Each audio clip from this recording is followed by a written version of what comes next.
engines were busy clearing their railroad of leaves and broken branches. Peter, Sam, and Rusty often worked together.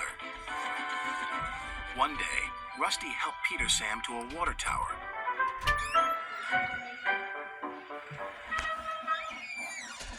Peter Sam felt much better after his long drink, but the freight cars were bored. Let's break away. Their loads were heavy and the couplings old. One snapped.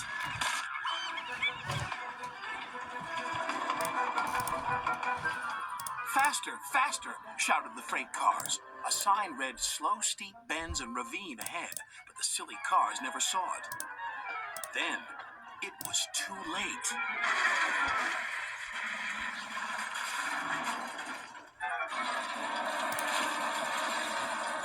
Peter Sam arrived at the scene of the disaster.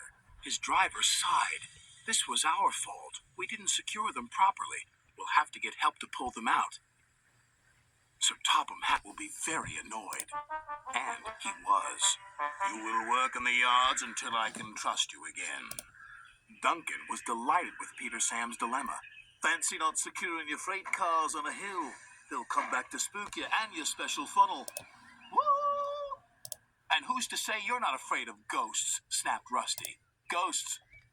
Things that go bump in the night? Rubbish! Well, I'll tell you a story that will make your funnel quiver, Rusty said. A long time ago, a little engine was returning home. It was a misty, moonlit night. Suddenly, the engine lost control and plunged over the side into the swamps below.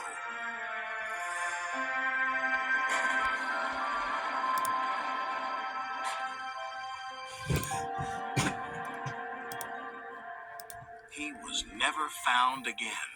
But many a workman will tell you that when the moon is full, they have seen the little engine trying to get home. But he never reaches the other side. So what do you think of that, Duncan? Rubbish, replied Duncan. Never mind him, Peter Sam. He'd be frightened if he really saw a ghost. This gave Peter Sam's driver an idea. Let's play a trick on Duncan. The next day he spoke to Duncan's driver and fireman, who agreed. We'll do it tonight. Duncan had to take coal cars to the slate mines and then bring cars back. Duncan's driver decided as part of the plan to cross the old iron bridge. Haunted bridge. Rubbish, snorted Duncan. It's as tame as a pet rabbit's. But all the same, he kept thinking about Rusty's story. When dusk fell, he was keen to leave. If we don't go now, Skarloey will take my favorite place in the sheds. We have to collect our cars first, his driver replied. He could see their plan was working because Duncan was nervous. When night fell, they set off. The mists were rising around the old iron bridge. Duncan whistled, and the sound echoed everywhere.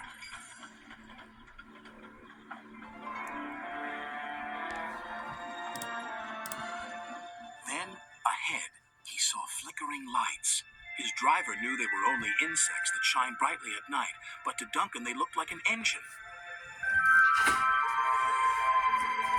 Next, his driver secretly threw a rock from the cab into the ravine below. It's the ghost! Take me back! Take me back, please! When Duncan reached the safety of his shed, he closed his eyes tightly. Spooked, are you, Duncan? Laughed his driver.